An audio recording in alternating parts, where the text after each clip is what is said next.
আজকে মুসলমান নির্যাতিত, নিষ্পেষিত, অবহেলিত, লাঞ্ছিত, বঞ্চিত। কথা বলেন ঠিক কিনা? একটাই কারণ, আমরা আমাদের সংবিধান ভুলে গিয়েছি, আমরা আমাদের কোরআন ভুলে গিয়েছি। এই কোরআনকে বাদ দিয়ে মানব রচিত সংবিধান মানার কারণে আমরা আজকে নির্যাতিত, নিষ্পেষিত, অবহেলিত, লাঞ্ছিত, বঞ্চিত হয়েছি। কথা বলেন ঠিক কিনা?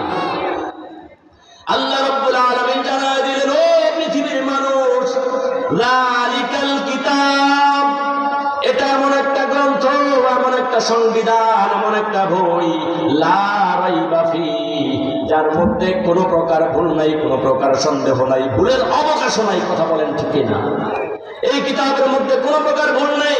আল্লাহ শুরুতে জানায় দিলেন, যালিকাল কিতাব লা রাইবা ফি, ও পৃথিবীর মানুষ, এটা এমন একটা গ্রন্থ, এমন একটা সংবিধান, এমন একটা বই, যার মধ্যে বিন্দু মাত্র ভুল নাই, বিন্দু মাত্র সন্দেহ নাই, ভুলের অবকাশ নাই।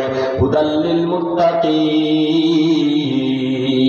তোমাদের মধ্যে যারা এটা সংবিধান হিসেবে মেনে নিবে, যারা এটাকে নিজেদের বই হিসেবে, জীবন বিধান হিসেবে মেনে নেবে, আমি কথা দিলাম এই গ্রন্থ, এই সংবিধান তাদেরকে পথ দেখায়া আমি আল্লাহর কাছে নিয়ে আসবে।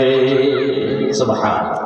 হুদাল লিল মুত্তাকিন, মুত্তাকিদের পথ দেখায়া আল্লাহর জান্নাত পর্যন্ত পৌঁছায় দেবে। সুবহানাল্লাহ।